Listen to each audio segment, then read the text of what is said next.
This is the second part to section 1.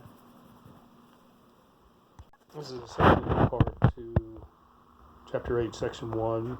This is systems of 3 equations.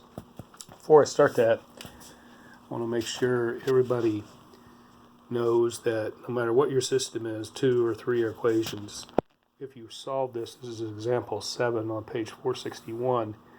If you solve the equation by substitution or elimination, and you get down to where the variables cancel out and you get a different number on each side of the equal sign, this indicates no solution. Okay. On the other hand, if you look at example 9, or if you look at example 8 here, here's example 8. When you solve this problem by whatever method, you get 0 equals 0. Anytime you get this, this means consistent or all real solutions. This basically means that any solution will work in the equations.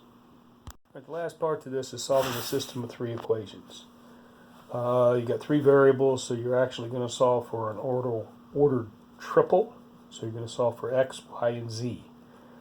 Again, like I said before, it doesn't matter which one you solve for first. There's multiple ways to solve these problems. You're going to have to solve for all 3 variables. In this particular example, I am going to combine equation 1 with equation 3 and equation 1 with equation 2. The reason I'm doing that is I'm canceling out the z's. So let's look at where I combine equation 1 to equation 2 first. I'm going to multiply equation 1 by 2. That gives me 2x, because I multiply here. That gives me plus 2y minus 2z equals negative 2. When I add it to equation 2, 4x and 2x give me 6x. This gives me minus y. This gives me 14. So now I have an equation in 2 variables, x and y. So the next thing I'm going to do is I'm going to take equation 1 and equation 3. When I take equation 1 and equation 3, again I've got to cancel out z, because I've got to get another equation only in x and y. So I'm going to multiply equation 1 by negative 3, which gives me negative 3x minus 3y plus 3z equals 3. I'm going to add it to equation 3, which gives me negative x minus 5y equals 8.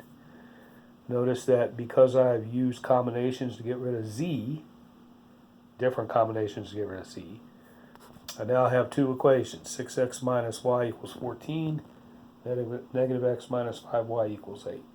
If I come over here and bring these 2 together, I can now use the methods that we learned before. I'm going to multiply the second equation by 6, because that'll give me a negative 6x, which will cancel out with a positive 6x, which happens here. But when I multiply by 6, it also gives me minus 30y equals 48. When I combine these, I get negative 31y equals 62. Divide by negative 31, I get y equals negative 2.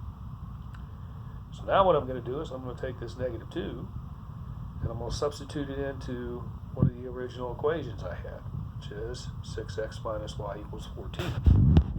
Come down here, I'm going to take that negative 2, put it in for y. It gives me a double negative, which gives me a plus 2. Now I have a 2-step algebra problem. Subtract 2, divide by 6, I get x equals 2.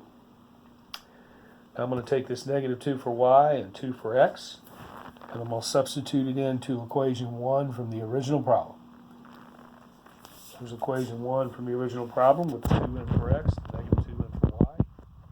They cancel each other out. I get negative z equals negative 1. Find out z is 1. So this I have solved for an ordered triple. 2 for x, negative 2 for y, 1 for z.